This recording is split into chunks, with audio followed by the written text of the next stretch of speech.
everybody. So again, we just wrapped up with our WCTV segment and we're coming back to you live to do a walkthrough. I guess it's really not live. By the time you watch it, it's going to be recorded and you can watch it whenever. So anyway, so welcome to our extended cut dig in section where we talk a little bit more about the recipe. Now in today's show, we made a triple decker loaded brownie. We are ending our quarantine kitchen series because a lot of people have to return back to the office on Monday. And so we are doing the most epic recipe to help individuals drown their sorrows of having to return to their office and no longer being able to work from home in their pajamas. So we're going to go ahead and get started with our recipe. So again, on the show today, we did make a triple decker loaded brownie, and what that is, it is a 3-layer brownie with a cookie, chocolate chip cookie base, an Oreo cookie middle, and then a brownie as the third top layer. And so basically, I made all of our actual chocolate chip cookie dough and our brownies from scratch. Now, if you wanted to cheat, you absolutely could. I think it is Toll House. They don't sponsor the video, but they can if they want. Toll House makes an actual tub of chocolate chip cookie dough. Why are you acting like that, Alex? I'm just trying to get some sponsors. Alex is behind the camera just like, oh, Mom. Anyway, so they do have a tub of cookie dough, and so if you wanted to use that, you could just let it get to room temperature, so that way you could spread it into your pan. If you wanted to do a box mix of brownie, then you could also do that as well. So that's like the super cheat way. If you want to be able to control the ingredients that you're putting in your recipe, make it from scratch, super easy, just a few simple ingredients. And so again, our chocolate chip cookies and our brownies both are made from scratch, and they included light brown sugar, cane sugar, unbleached flour, and then and eggs and butter also.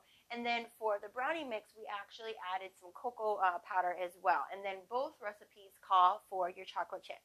And so with the chocolate chip cookie dough, all we have is our brown sugar, our cane sugar, butter, eggs, vanilla, and then we sugar and then some flour. We mix all of that together, and then you fold in your chocolate chips. Now the good thing about this recipe is it's super versatile and you can add any chip you want.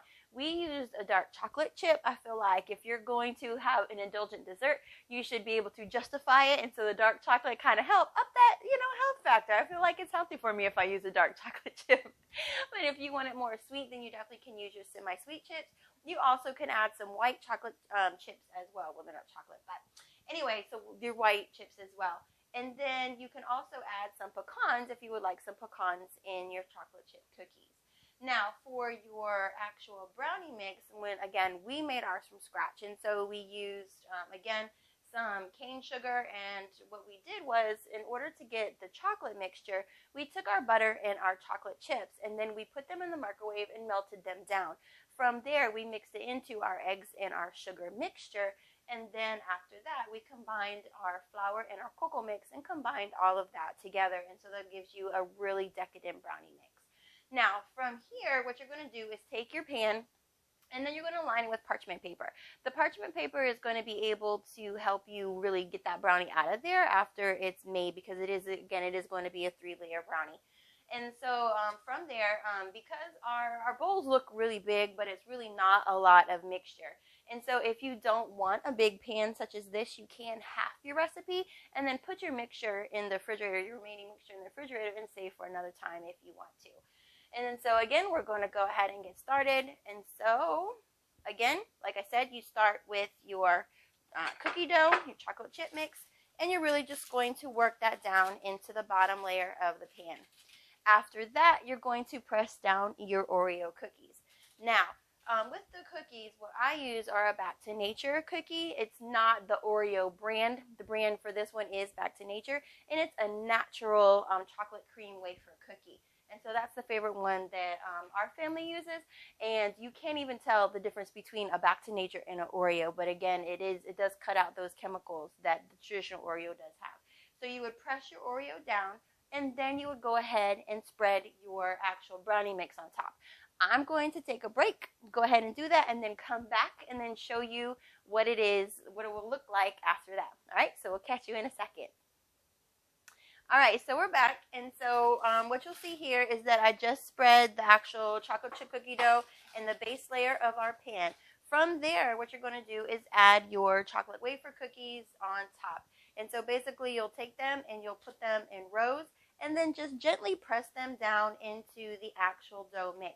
Now, you should be able to get about a row of 4 cookies, and then you can put a little space between them depending on, how many cookies. It takes typically about 24 cookies if you're going to do a 13 by 9 pan. Again, you also can do an 8 by 8 or a 9 by 9 if you're making a smaller recipe, and then obviously it would call for fewer cookies. And then so you'll see here that I'm just making nice rows with my cookies, pressing them down gently.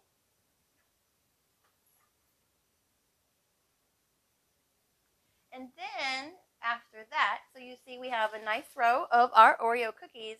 And then after that, you're going to take your top layer with your brownie mix. And then you're going to put that on top. And then you're just going to smooth that around. So we're going to take another break. I'm going to go ahead and smooth this out for you, let you see the final product, and then we'll go from there. So I'll catch you in a second. Alright, so we're back and we have spread our brownie mixture on top, and so you see that it's nice and even and we smoothed it out. From here, what you're going to do is put it in your oven at 350, probably about 45 to 55 minutes, just depending on your oven and how fast it cooks. I know sometimes gas and electric are a little bit different, so again, you're just going to make sure that you keep an eye on your oven. And about 10 minutes prior to your brownies being ready to come out, go ahead and check them just to make sure that they're not done ahead of time, all right? So you can do that by making sure that if you stick in a knife or a toothpick that it comes out clean with maybe just a little bit of crumbs on it, okay?